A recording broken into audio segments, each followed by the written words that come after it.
गौरी पुत्र गणेश भगवान जी की जय। जय श्री कृष्णा, राधे राधे। बोलिए श्री सत्यनारायण भगवान की जय। फागुन का महीना भगवान श्री लक्ष्मी नारायण जी को अत्यधिक प्रिय है। वैसे तो पूरे फागुन मास में श्री सत्यनारायण भगवान की कथा को सुनने से अनंत फलों की प्राप्ति होती है, किंतु फागुन पूर्णिमा के दिन श्री सत्यनारायण भगवान की कथा को सुनने से मनुष्यों के सभी पाप और संकट कट जाते हैं तथा सभी मनोकामनाओं की पूर्ति होती है। तो आइए भगवान श्री लक्ष्मी नारायण जी के चरणों का ध्यान करते हुए आज पूर्णिमा के दिन बड़ी ही श्रद्धा और प्रसन्न चित मन से श्री सत्यनारायण भगवान की कथा को सुनते हैं। इस कथा को पूरा अवश्य सुनिएगा। सनातन धर्म से जुड़ा शायद ही कोई ऐसा व्यक्ति होगा जिसने श्री सत्यनारायण कथा का नाम ना सुना हो। इस कथा को सुनने का फल हजारों सालों तक किए गए यज्ञ के बराबर माना जाता है। शास्त्रों के मुताबिक ऐसा माना गया है कि इस कथा को सुनने वाला व्यक्ति अगर व्रत रखता है तो उसके जीवन के दुखों को श्री हरि विष्णु खुद ही हर लेते हैं। स्कंद पुराण के मुताबिक भगवान सत्यनारायण श्री हरि विष्णु का ही दूसरा रूप हैं। इस कथा की महिमा को भगवान सत्यनारायण ने अपने मुख से देवर्षि नारद को बताया है। पूर्णिमा के दिन इस कथा को सुनने का विशेष महत्व है। कलयुग में इस व्रत कथा को सुनना बहुत प्रभावशाली माना गया है। तो हमारी आपसे विनम्र विनती है कि इस कथा को पूरा अवश्य सुनिएगा। जो लोग पूर्णिमा के दिन कथा नहीं सुन पाते हैं वे कम से कम भगवान सत्यनारायण का मन में ध्यान कर लें, विशेष लाभ होता है। पुराणों में ऐसा भी बताया गया है कि जिस स्थान पर श्री सत्यनारायण भगवान की पूजा होती है वहाँ गौरी, गणेश, नवग्रह और समस्त दिक्पाल आ जाते हैं। केले के पेड़ के नीचे अथवा घर के ब्रह्म स्थान पर पूजा करना उत्तम फल देता है। भोग में पंजीरी, पंचामृत, केला और तुलसी दल विशेष रूप से शामिल करें। सिर्फ पूर्णिमा को ही नहीं, परिस्थितियों के मुताबिक किसी भी दिन कथा सुनी जा सकती है। बृहस्पतिवार को कथा सुनना विशेष लाभकारी होता है। भगवान तो बस प्रेम और भाव के भूखे हैं। इस कथा के प्रभाव से खुशहाल जीवन, दाम्पत्य सुख, मन चाहे वर वधू, संतान, स्वास्थ्य जैसी समस्त मनोकामनाओं की पूर्ति होती है। अगर पैसों से जुड़ी कोई समस्या है तो ये कथा किसी संजीवनी से कम नहीं है। तो जब भी मौका मिले भगवान की कथा सुने और सुनाएं। आइए भगवान श्री लक्ष्मी नारायण जी के चरणों का ध्यान करते हुए इस कथा को सुनते हैं। एक समय की बात है, नैमिषारण्य तीर्थ में सौनक आदि 88,000 ऋषियों ने श्री सूत जी से पूछा, हे प्रभु, इस कलयुग में वेद विद्या रहित मनुष्य को प्रभु भक्ति किस प्रकार मिल सकती है तथा उनका उद्धार कैसे होगा। हे मुनि श्रेष्ठ, कोई ऐसा तप बताइए जिससे थोड़े समय में ही पुण्य मिले और मनोवांछित फल भी मिल जाए। इस प्रकार की कथा सुनने की हम इच्छा रखते हैं। सर्वशास्त्रों के ज्ञाता सूत जी बोले, हे वैष्णवों में पूज्य, आप सभी ने प्राणियों के हित की बात पूछी है, इसलिए मैं एक ऐसे श्रेष्ठ व्रत को आप लोगों को बताऊंगा जिसे नारद जी ने लक्ष्मी नारायण जी से पूछा था और लक्ष्मीपति ने मुनि श्रेष्ठ नारद जी से कहा था, आप सब इसे ध्यान से सुनिए। एक समय की बात है, योगी राज नारद जी दूसरों के हित की इच्छा लिए अनेकों लोकों में घूमते हुए मृत्यु लोक में आ पहुंचे। यहाँ उन्होंने अनेक योनियों में जन्मे प्राय सभी मनुष्यों को अपने कर्मों द्वारा अनेकों दुखों से पीड़ित देखा। उनका दुख देख नारद जी सोचने लगे कि कैसा यत्न किया जाए जिसके करने से निश्चित रूप से मानव के दुखों का अंत हो जाए। इसी प्रकार पर मनन करते हुए वह विष्णु लोक में गए। वहाँ वह देवों के ईश नारायण की स्तुति करने लगे, जिनके हाथों में शंख, चक्र, गदा और पद्म थे। गले में वरमाला पहने हुए थे। स्तुति करते हुए नारद जी बोले, हे भगवान, आप अत्यंत शक्ति से संपन्न हैं। मन तथा वाणी भी आपको नहीं पा सकती। आपका आदि, मध्य तथा अंत नहीं है।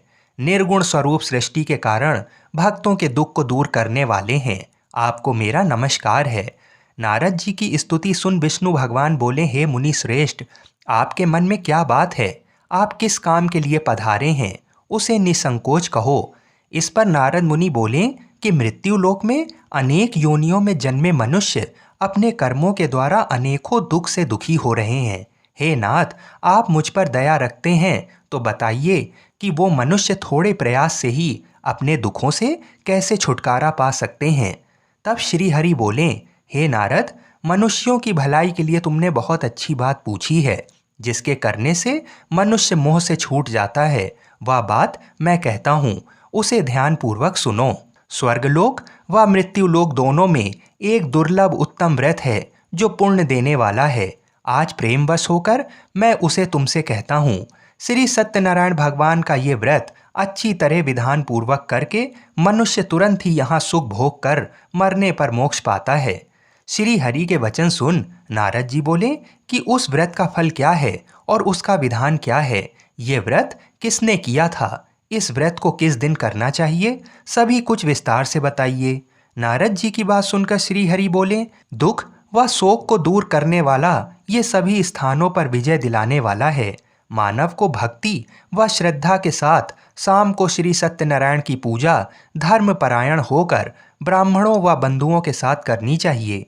भक्ति भाव से ही नैवेद्य, केले का फल, घी, दूध और गेहूं का आटा सवाया लें।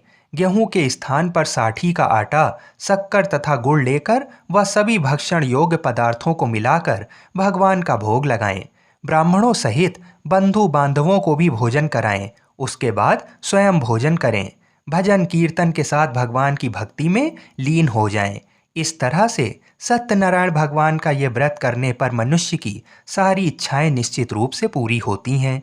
इस कलिकाल अर्थात कलयुग में मृत्यु लोक में मोक्ष का यही एक सरल उपाय बताया गया है। इस प्रकार से श्री सत्यनारायण व्रत कथा का प्रथम अध्याय संपूर्ण हुआ। आप लोग बड़ी श्रद्धा और प्रेम से बोलिए, श्रीमन्नारायण नारायण हरि हरि, भजमन नारायण नारायण हरि हरि। बोलिए श्री सत्यनारायण भगवान की जय। मित्रों, अब दूसरा अध्याय सुनिए। सूत जी बोले, हे ऋषियों, जिसने पहले समय में इस व्रत को किया था उसका इतिहास कहता हूँ, इसे ध्यान से सुनो।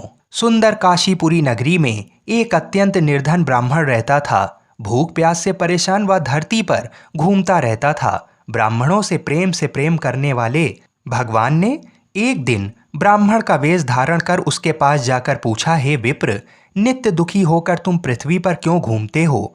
दीन ब्राह्मण बोला, मैं निर्धन ब्राह्मण हूँ, भिक्षा के लिए धरती पर घूमता हूँ। हे भगवान, यदि आप इसका कोई उपाय जानते हो तो बताइए। वृद्ध ब्राह्मण कहता है कि सत्यनारायण भगवान मनोवांछित फल देने वाले हैं, इसलिए तुम उनका पूजन करो। इसे करने से मनुष्य सभी दुखों से मुक्त हो जाता है। वृद्ध ब्राह्मण बनकर आए सत्यनारायण भगवान उस निर्धन ब्राह्मण को व्रत का सारा विधान बताकर अंतर ध्यान हो गए। ब्राह्मण मन ही मन सोचने लगा कि जिस व्रत को वृद्ध ब्राह्मण करने को कह गया है, मैं उसे जरूर करूँगा। ये निश्चय करने के बाद उसे रात में नींद नहीं आई। वह सवेरे उठकर सत्यनारायण भगवान के व्रत का निश्चय कर भिक्षा के लिए चला गया। उस दिन निर्धन ब्राह्मण को भिक्षा में बहुत धन मिला, जिससे उसने बंधु बांधवों के साथ मिलकर श्री सत्यनारायण भगवान का व्रत संपन्न किया। भगवान सत्यनारायण का व्रत संपन्न करने के बाद वह निर्धन ब्राह्मण सभी दुखों से छूट गया और अनेक प्रकार की संपत्तियों से युक्त हो गया। उसी समय से ये ब्राह्मण हर माह इस व्रत को करने लगा। इस तरह से सत्यनारायण भगवान के व्रत को जो मनुष्य करेगा वह सभी प्रकार के पापों से छूटकर मोक्ष को प्राप्त होगा। जो मनुष्य इस व्रत को करेगा वह भी दुखों से मुक्त हो जाएगा। सूत जी बोले कि इस तरह से नारद जी से नारायण जी का कहा हुआ श्री सत्यनारायण व्रत को मैंने तुमसे कहा। हे विप्रो, मैं अब और क्या कहूँ? ऋषि बोले, हे मुनिवर, संसार में उस विप्र से सुनकर और किस किस ने व्रत को किया, हम सब इस बात को सुनना चाहते हैं। इसके लिए हमारे मन में श्रद्धा का भाव है। सूत जी बोले, हे मुनियों, जिस जिसने इस व्रत को किया है वह सब सुनो। एक समय वही विप्र धन व ऐश्वर्य के अनुसार अपने बंधु बांधवों के साथ इस व्रत को करने को तैयार हुआ। उसी समय एक लकड़ी बेचने वाला बूढ़ा आदमी आया और लकड़ियां बाहर रखकर अंदर ब्राह्मणों के घर में गया। प्यास से दुखी व लकड़हारा उनको व्रत करते देख विप्र को नमस्कार कर पूछने लगा कि आप ये क्या कर रहे हैं तथा इसे करने से क्या फल मिलेगा, कृपया मुझे भी बताइए। ब्राह्मण ने कहा कि सब मनोकामनाओं को पूरा करने वाला ये सत्यनारायण भगवान का व्रत है। इनकी कृपा से ही मेरे घर में धन धान्य आदि की वृद्धि हुई है। विप्र से सत्यनारायण व्रत के बारे में जानकर लकड़हारा बहुत प्रसन्न हुआ। चरणामृत लेकर वह प्रसाद खाने के बाद वह अपने घर गया। लकड़हारे ने अपने मन में संकल्प लिया कि आज लकड़ी बेचने से जो धन मिलेगा उसी से श्री सत्यनारायण भगवान का उत्तम व्रत करूंगा। मन में इस विचार को ले बूढ़ा आदमी सिर पर लकड़ियां रख उस नगर में बेचने गया जहां धनी लोग ज्यादा रहते थे। उस नगर में उसे अपनी लकड़ियों का दाम पहले से 4 गुना अधिक मिलता है। बूढ़ा प्रसन्नता के साथ दाम लेकर केले, शक्कर, घी, दूध, दही और गेहूं का आटा ले और सत्यनारायण भगवान के व्रत की अन्य सामग्रियां लेकर अपने घर गया।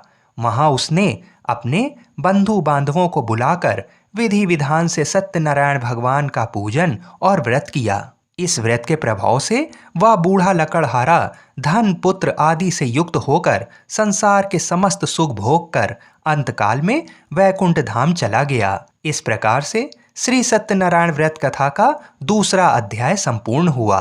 आप लोग बड़े श्रद्धा और प्रेम से बोलिए श्रीमन नारायण नारायण हरि हरि, भजवन नारायण नारायण हरि हरि।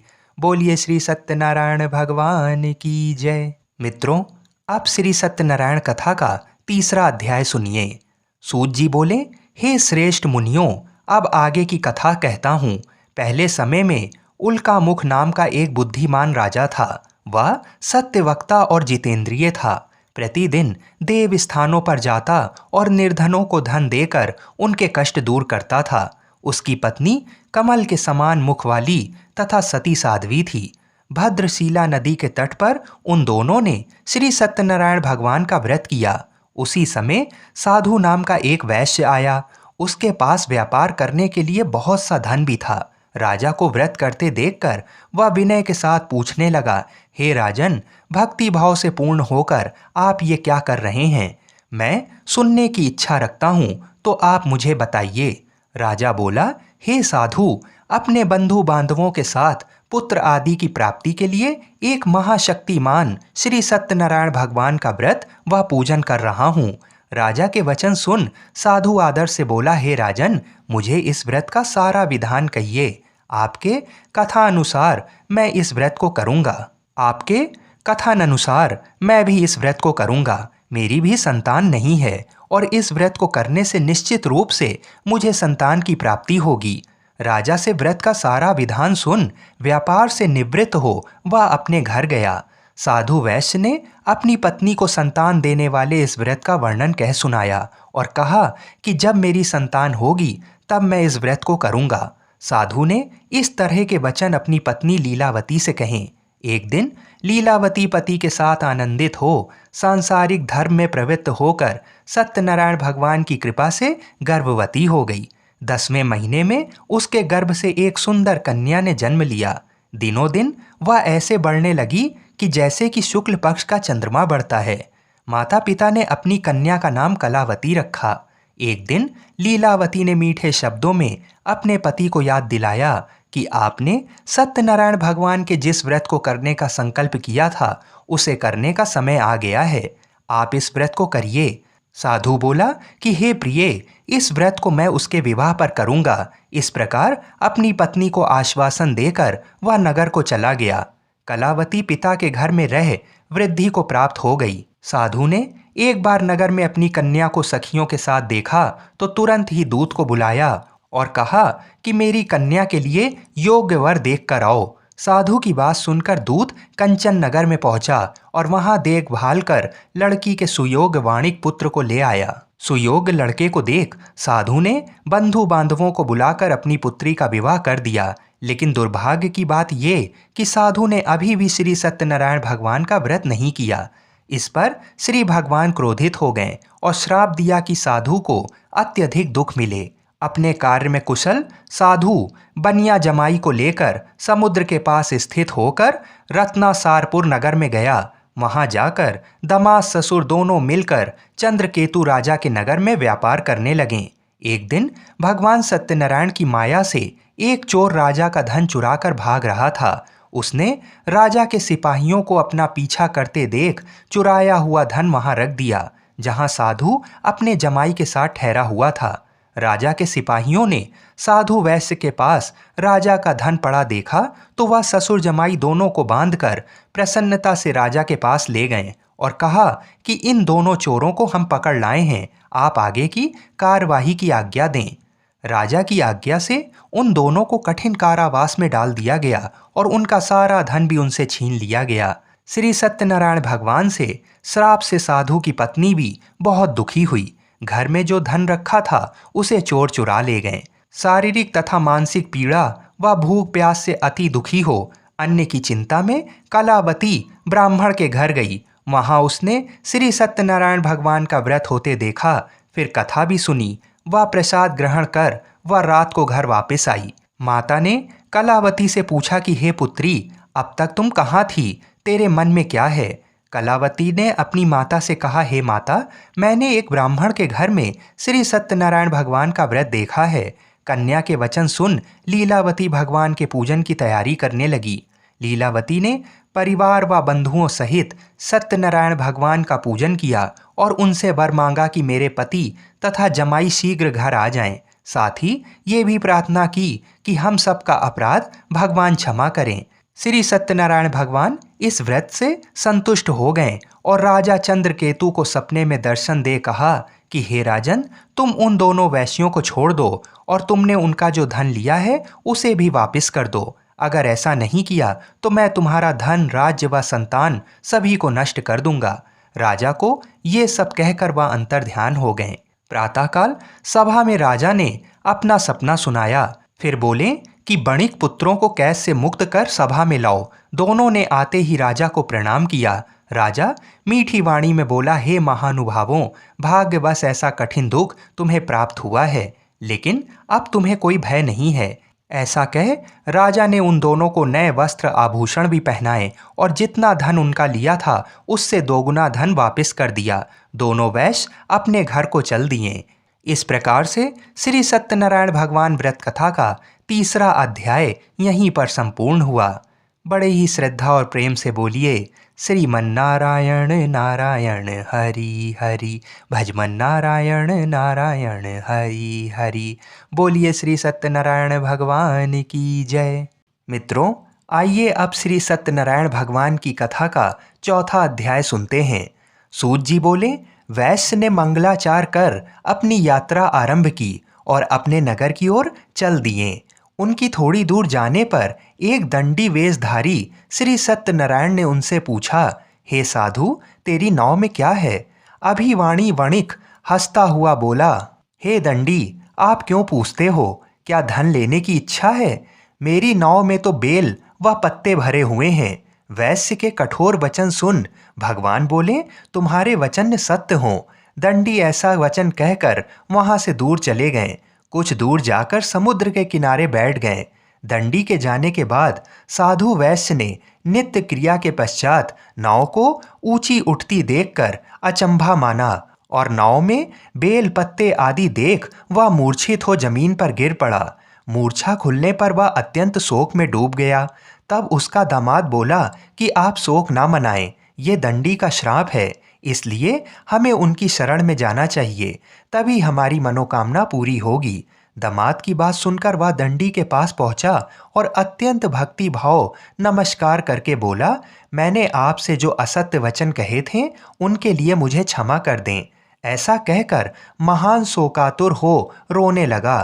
तब दंडी भगवान बोले, हे वणिक पुत्र, मेरी आज्ञा से बार बार तुम्हें दुख प्राप्त हुआ है। तू मेरी पूजा से विमुख हुआ। साधु बोला, हे भगवान, आपकी माया से ब्रह्मा आदि देवता भी आपके रूप को नहीं जानते, तब मैं अज्ञानी कैसे जान सकता हूँ? आप प्रसन्न होइए। अब मैं सामर्थ्य के अनुसार आपकी पूजा करूँगा। मेरी रक्षा करो और पहले के समान नौका में धन भर दो।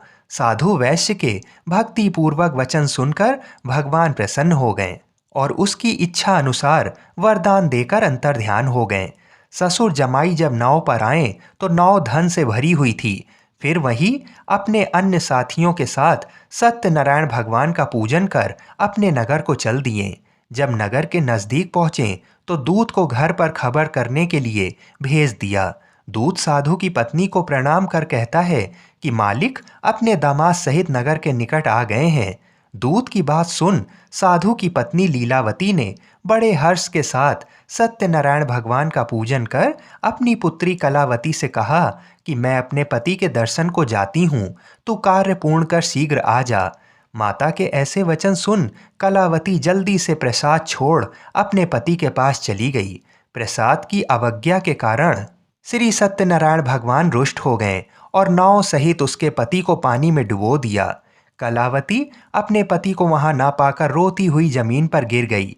नौका को डूबा हुआ देख वह कन्या को रोता हुआ देख साधु दुखी होकर बोला कि हे प्रभु, मुझसे तथा मेरे परिवार से जो भूल हुई है उसे क्षमा करें।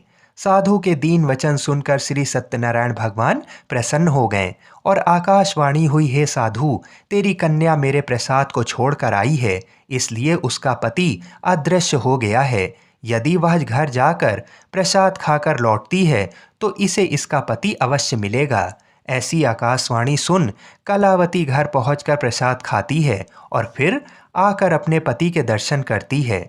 इसके बाद साधु अपने बंधु बांधवों सहित श्री सत्यनारायण भगवान का विधि विधान से पूजन करता है। इस लोक का सुख भोग व अंत में स्वर्ग जाता है। इस प्रकार से श्री सत्यनारायण भगवान व्रत कथा का चतुर्थ अध्याय संपूर्ण हुआ। बड़े ही श्रद्धा और प्रेम से बोलिए, श्रीमन्नारायण नारायण हरि हरि, भजमन नारायण नारायण हरि हरि। बोलिए श्री सत्यनारायण भगवान की जय। आइए अब श्री सत्यनारायण भगवान की कथा का 5वां अध्याय सुनते हैं। सूत जी बोले, हे ऋषियों, मैं और भी एक कथा सुनाता हूँ, उसे भी ध्यानपूर्वक सुनो। प्रजापालन में लीन तुंगध्वज नाम का एक राजा था। उसने भी भगवान का प्रसाद त्याग कर बहुत ही दुख सहन किया। एक बार वन में जाकर वन्य पशुओं को मारकर वह बड़ के पेड़ के नीचे आया। वहां उसने ग्वालों को भक्ति भाव से अपने बंधुओं सहित सत्यनारायण भगवान का पूजन करते देखा। अभिमानवश राजा ने उन्हें देखकर भी पूजा स्थान में नहीं गया और ना ही उसने भगवान को नमस्कार किया। ग्वालों ने राजा को प्रसाद दिया, लेकिन उसने वह प्रसाद नहीं खाया और प्रसाद को वहीं छोड़ वह अपने नगर को चला गया। जब वह नगर में पहुंचा तो वहां सब कुछ तहस नहस हुआ पाया तो वह शीघ्र ही समझ गया कि ये सब भगवान ने ही किया है। वह दोबारा ग्वालों के पास पहुंचा और विधि पूर्वक पूजा करके प्रसाद खाया तो श्री सत्यनारायण भगवान की कृपा से सब कुछ पहले जैसा हो गया। दीर्घ काल तक सुख भोगने के बाद मरणोपरांत उसे स्वर्गलोक की प्राप्ति हुई। जो मनुष्य परम दुर्लभ इस व्रत को करेगा तो भगवान सत्यनारायण की अनुकंपा से उसे धन धान्य की प्राप्ति होगी। निर्धन धनी हो जाता है और भय मुक्त हो जीवन जीता है। संतानहीन मनुष्य को संतान सुख मिलता है और सारे मनोरथ पूर्ण होने पर मानव अंतकाल में बैकुंठ धाम को जाता है। सूत जी बोले, जिन्होंने पहले इस व्रत को किया है अब उनके दूसरे जन्म की कथा कहता हूँ। वृद्ध सतानंद ब्राह्मण ने सुदामा का जन्म लेकर मोक्ष की प्राप्ति की। लकड़हारे ने अगले जन्म में निषाद बनकर मोक्ष प्राप्त किया। उल्का मुख नाम का राजा दशरथ होकर वैकुंठ को गए। साधु नाम के वैश्य ने मोर ध्वज बनकर अपने पुत्र को आरे से चीर कर मोक्ष पाया। महाराज तुंगध्वज ने स्वयंभू होकर भगवान में भक्ति युक्त हो कर्म कर मोक्ष पाया। इस प्रकार से श्री सत्यनारायण व्रत कथा का 5वां अध्याय संपूर्ण हुआ। बड़े ही श्रद्धा और प्रेम से बोलिए, श्रीमन्नारायण नारायण हरि हरि, भजमन नारायण नारायण हरि हरि। बोलिए श्री सत्यनारायण भगवान की जय। आइए अब श्री सत्यनारायण भगवान की आरती सुनते हैं। जय श्री लक्ष्मी रमणा, स्वामी जय लक्ष्मी रमणा, सत्यनारायण स्वामी, सत्यनारायण स्वामी, जनपातक हरणा। ओम जय लक्ष्मी रमणा, रत्न जड़ित सिंहासन अद्भुत छवि राजे। स्वामी अद्भुत छवि राजे। नाद करद निरंतर, नाद करद निरंतर घंटा ध्वनि बाजे। ओम जय लक्ष्मी रमणा। प्रगट भये कलि कारण, द्विज को दर्श दियो। स्वामी द्विज को दर्श दियो।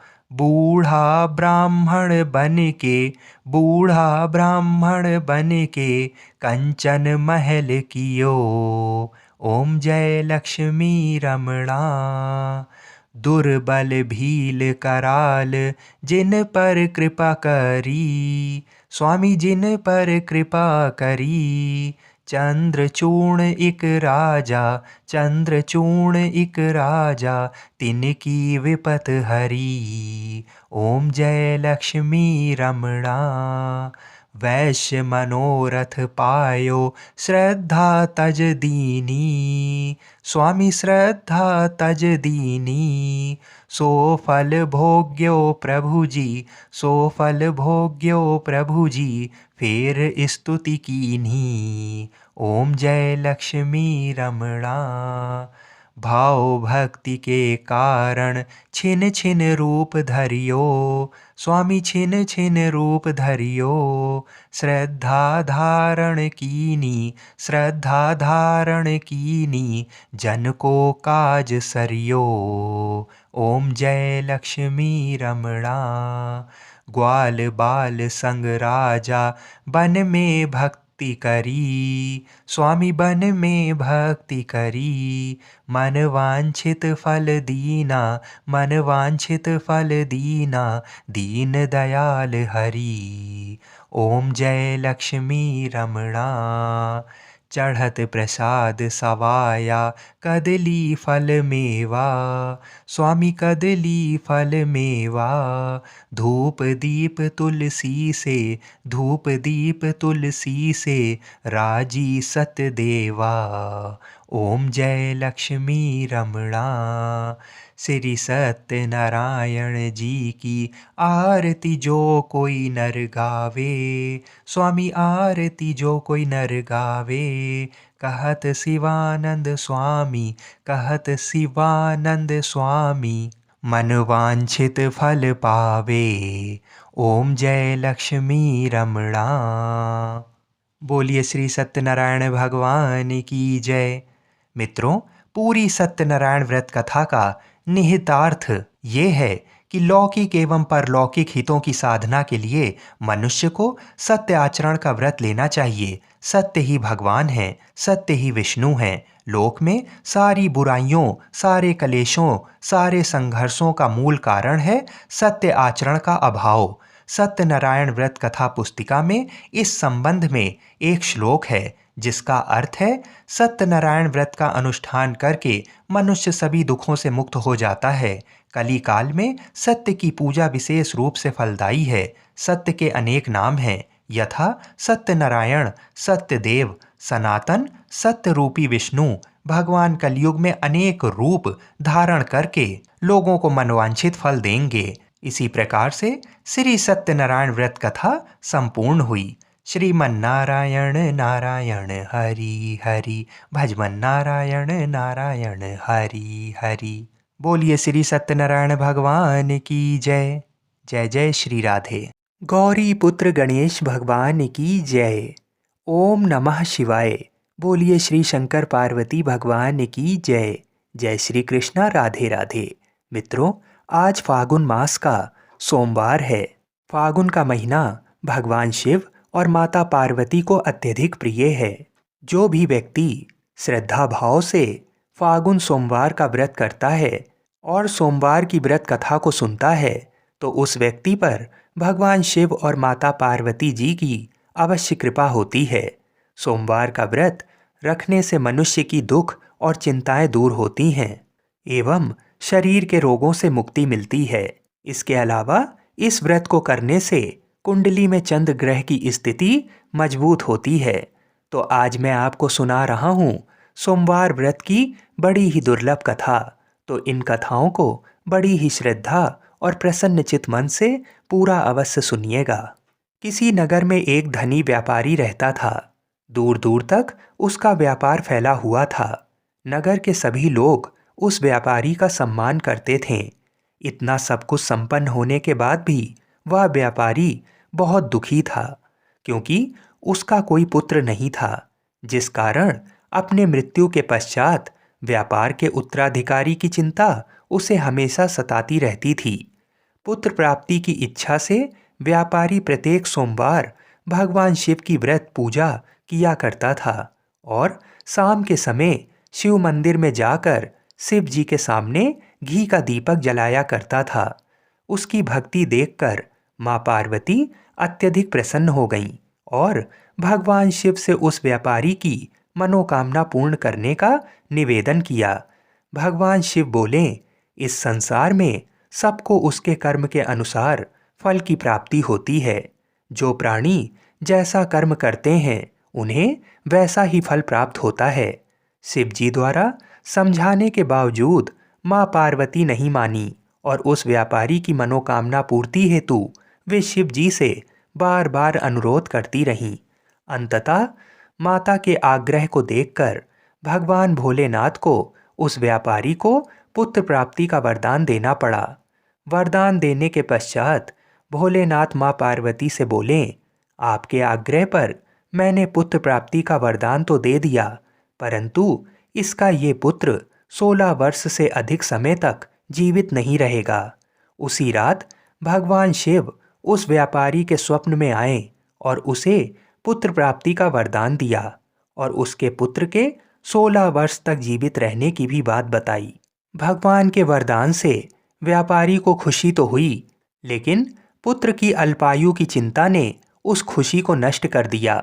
व्यापारी पहले की तरह सोमवार के दिन भगवान शिव का विधिवत व्रत करता रहा। कुछ महीनों के बाद उसके घर एक अति सुंदर बालक ने जन्म लिया और घर में खुशियां ही खुशियां भर गईं। बहुत धूमधाम से पुत्र जन्म का समारोह मनाया गया, परंतु व्यापारी को पुत्र जन्म की अधिक खुशी नहीं हुई, क्योंकि उसे पुत्र की अल्पायु का रहस्य पता था। जब पुत्र 12 वर्ष का हुआ तो व्यापारी ने उसे उसके मामा के साथ पढ़ने के लिए वाराणसी भेज दिया। लड़का अपने मामा के साथ शिक्षा प्राप्ति हेतु चल दिया। रास्ते में जहाँ भी मामा भांजे विश्राम हेतु रुकते वहीं यज्ञ करते और ब्राह्मणों को भोजन कराते। लंबी यात्रा के बाद मामा भांजे एक नगर में पहुँचे। उस दिन नगर के राजा की कन्या का विवाह था, जिस कारण पूरे नगर को सजाया गया था।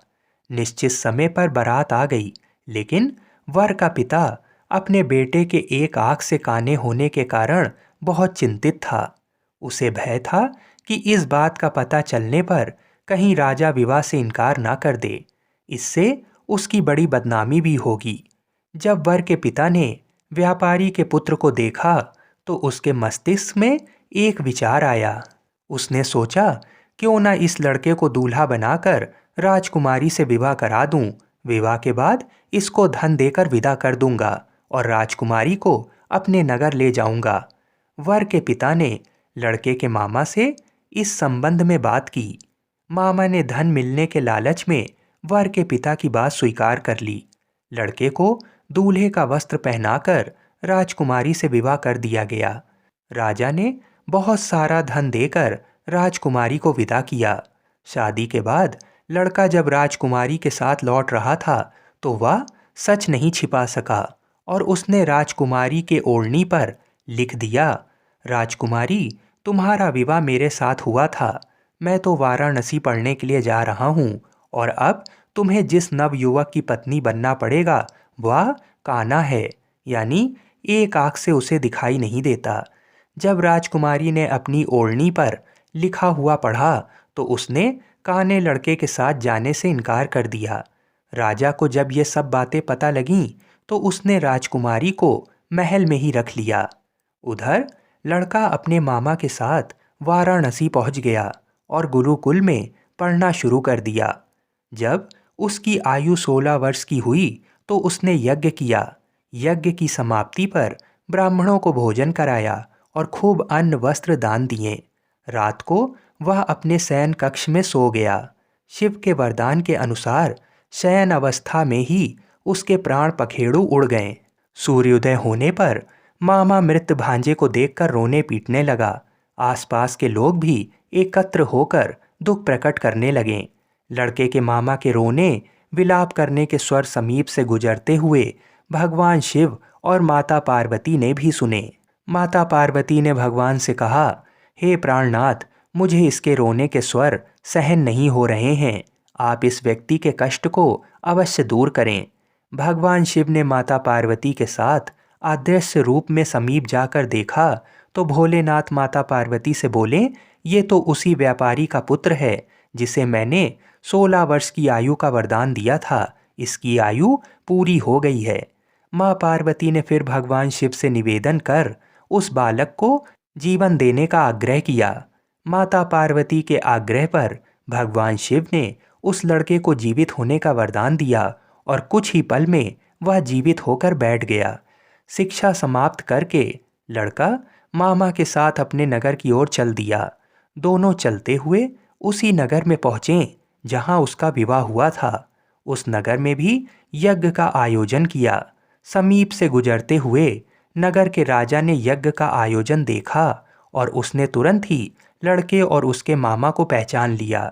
यज्ञ के समाप्त होने पर राजा मामा और लड़के को महल में ले आया और कुछ दिन उन्हें महल में रखकर बहुत सा धन, वस्त्र आदि देकर राजकुमारी के साथ विदा कर दिया।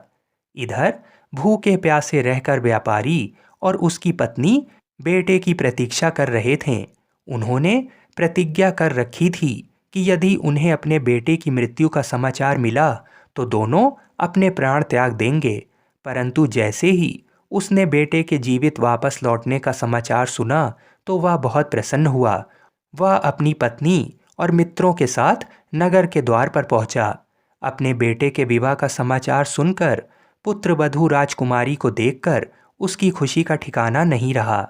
उसी रात भगवान शिव ने व्यापारी के स्वप्न में आकर कहा, हे श्रेष्ठी, मैंने तेरे सोमवार के व्रत करने और व्रत कथा सुनने से प्रसन्न होकर तेरे पुत्र को लंबी आयु प्रदान की है। पुत्र की लंबी आयु जानकर व्यापारी बहुत प्रसन्न हुआ। शिव भक्त होने तथा सोमवार का व्रत करने से व्यापारी की सभी मनोकामनाएं पूर्ण हुई। इसी प्रकार जो भक्त सोमवार का विधिवत व्रत करते हैं और व्रत कथा सुनते हैं, उनकी सभी इच्छाएं पूरी होती हैं। बोलिए श्री शंकर पार्वती भगवान की जय। बोलिए श्री सीताराम जी महाराज की जय।